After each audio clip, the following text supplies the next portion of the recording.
We continue our story outside the Autobot base, where RC and Grimlock are kind of talking to each other. She just became the new Prime, just lost Optimus, just lost Bulkhead, and hasn't heard back from Bumblebee. So she's a little bit kind of in a distraught or stressed out or panicking state here, as now the new Selenis Prime. And Grimlock simply lets her rant. "I didn't ask for this," he states. "I know." She says, Why? Why was it me of all people? I thought it would have gone to you." To which Grimlock kind of chuckles and states, "Yeah, maybe in a different lifetime, I would be caught dead being a Prime, especially with how powerful I am now. Do you really think that me being a Prime, I wouldn't just storm over to the Decepticon warship or whatever and just, grab it out the sky?" To which he laughs at this and states, "Yeah, okay, maybe the Matrix had a little bit of mercy on the Decepticons, but still. I don't know what to do without Optimus. Sure, I have the Matrix, but it's like I still don't know. I've always been the rash one, I guess you could say, one to more act than think. I don't know how I would function as a leader." To which Grimlock simply states, "Well, take your time. Survey the situation. Actually ask for help. And don't close yourself off from the others, unlike what most Primes have done. Optimus was different. Sure, sometimes I hated his guts, and I'm pretty sure I wanted to rip him out on some occasions. But over time, we both saw a different value in each other. You and me, however, are different. We worked together, fought together. And I do think you'll be a great Prime, as much as I've been a great leader to my team as well. However, you have to understand something. You're not Optimus, but you can try, if not strive to be, far better than what Optimus could ever be capable of." To which Selenis does think to herself and puts the forge down for a moment, just, kind of leaning it against the base wall as she kind of thinks to herself, how can she be better than someone like Optimus? How can she be the Prime that the team needs her to be? And this is where Grimlock, seeing her inner turmoil, just walks up behind her and places a hand on her shoulder and states, "Look, you I can't say you don't have to lead, but again, I'm right beside you. Every step, every way. But right now, we do have to look at the information we have. Plus, think about it. We just took out Soundwave. That's a huge win. One of the bigger crippling blows to Decepticons.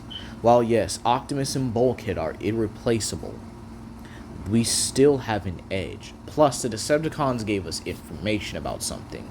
Whether we like it or not, we have to take them up on that offer, on that deal. Think we can do that?" To which RC nods and states, Yeah, I think we can. But first things first, we need to find out where's Bumblebee. He hasn't reported back since, and this is where they actually see a space bridge open, and Bumblebee walks out, dragging Knockout. He's unconscious, but he's holding something in his hand that makes both the Autobots kinda, look in disbelief. The symbol of high tide. And they simply ask Bumblebee, what happened? How did it even get here? And so Bumblebee explains they were in the middle of a battle with Tidal Wave, a titanic one. They found out the reason why Megabot wasn't working was simply because both Tidal Wave and Knockout had sabotaged it.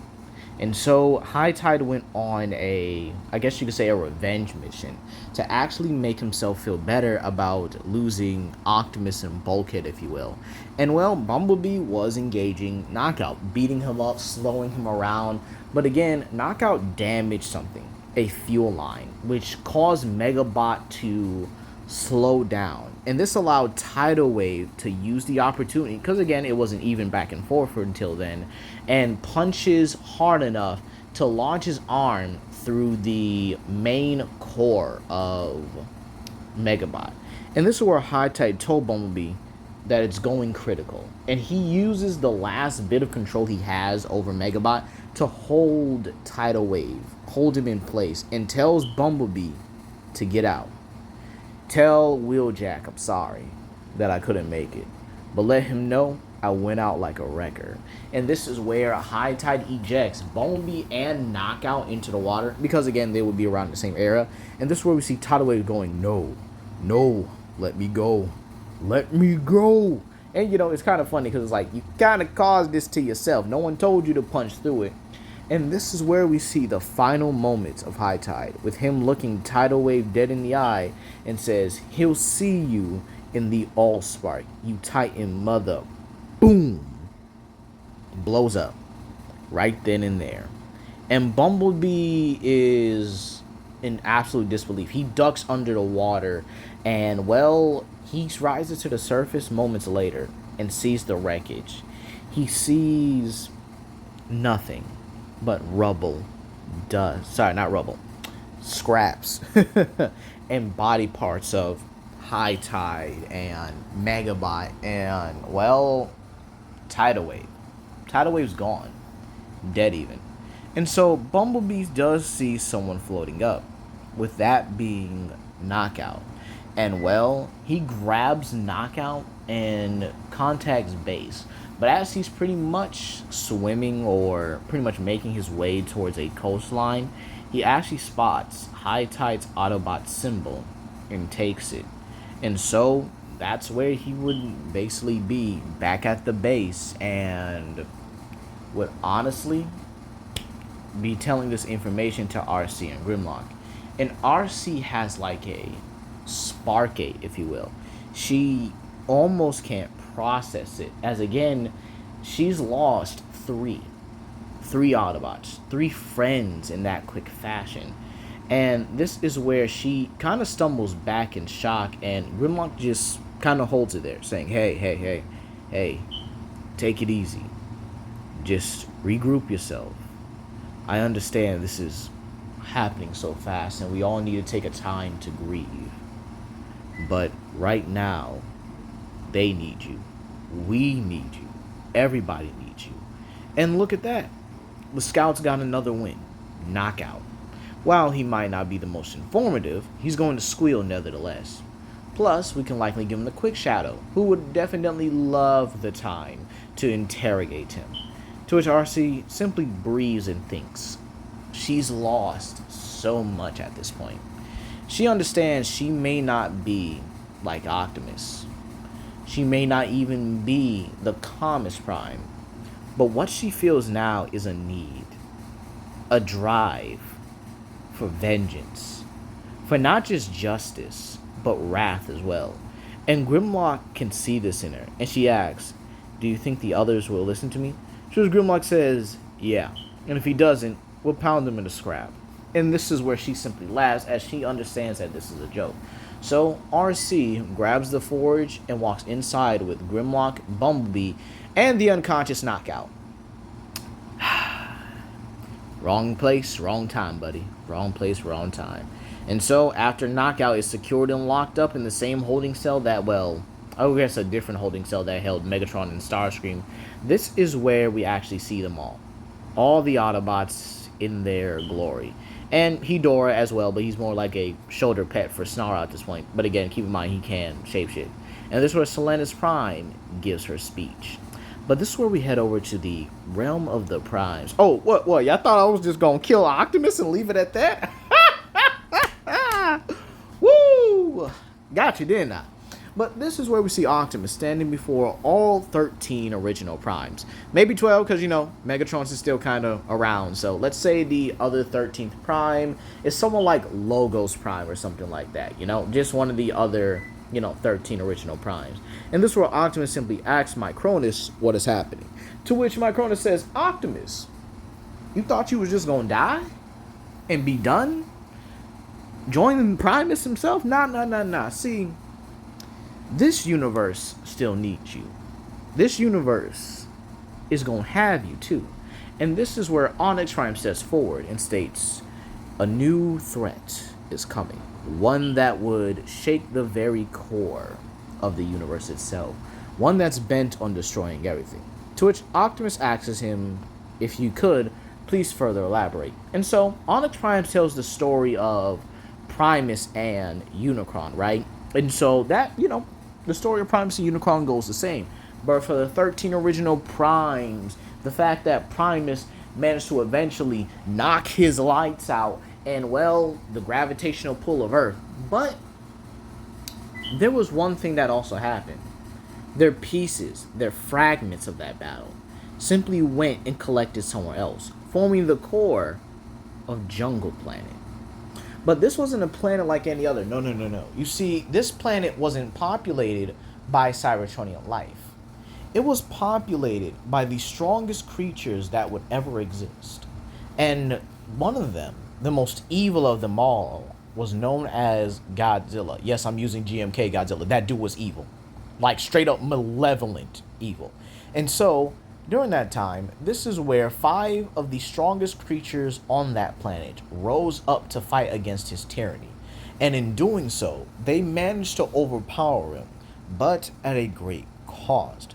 However, they sent a few of their guardians to Earth, to which Optimus says, wait a minute. So you mean to tell me that my allies, the Lightning Strike Collision Force, or the Monster Bots were, yes, Onyx Prime states, yes, indeed.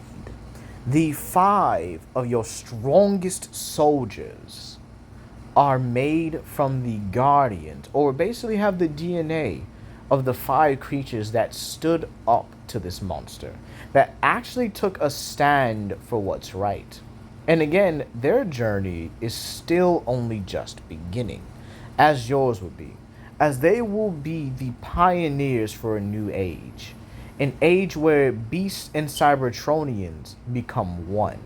And you, Optimus, will also be a part of that age, along with your new Prime.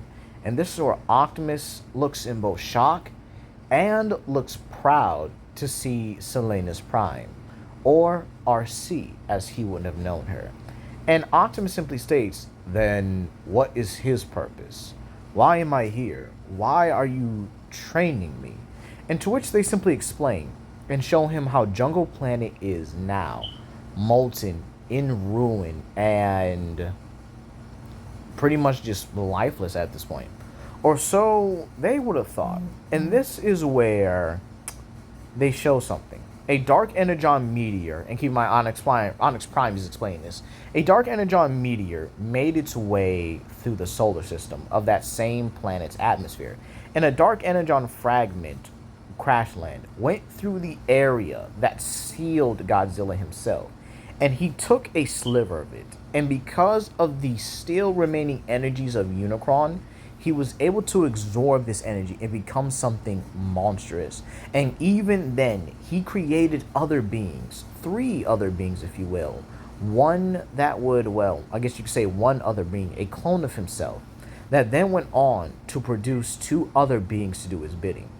They'll be on Earth very soon, but they have safety measures in place. And Optimus simply states, so this Godzilla, if you will, this monster, where is he now? And this is where they simply state, he'll be appearing soon. And so this is where the Prime simply state, are you ready for your trial? Or for your augmentation, I should say. This is where Optimus simply states, yes. And he says, very well. Now let's get your makeover underway. And so this is where they actually bring forth something for Optimus. And a portal opens, or basically the same energy produces where a portal opens and out comes Kiryu. And this is where Optimus simply states, very well, let the merging begin. So Optimus and Kiryu both fuse into, well, Optimus Prime Type MS3 Kiryu. But I'm going to call him Kiryu Optimus for the remainder of this story. Because again, just kind of rolls off the tongue very well for me. And so Optimus simply states, what was that dark energon meteor? Into which this is where the prime simply states, how about you go and find out for yourself? And this is where Optimus simply bolts out of there with his increased speed, jet propulsion, unlike anything Optimus 2.0 could ever, and I mean ever, provide. And he slices the dark energon meteor in half, causing it to explode. And out in the middle of space, he's in front of Thunderwing, Herald of Unicron. And he says, so, you are a prime. I sense the energy of you, but I don't sense the matrix. To which Optimus simply states, indeed, I am still a prime in name, and I will vanquish you before you harm my friends. And to which Thunderwing says, no, prime, you will try. And so he gets ready his dark energon energy, and he and Optimus both just leap at each other. Plasma axe for Optimus, and a dark energon claw for Thunderwing. And that's where we're going to leave it off here, you guys. How do you guys think everything will unfold? Will Optimus meet any other Autobots in space? Will the Autobots on Earth pull together despite the fact that they lost 3 members, or supposedly, technically 2, if you get what I mean? And how will the Decepticons prepare for the coming of the alien kaiju? And what Guardian actually remains on Earth, or Guardians, I should say?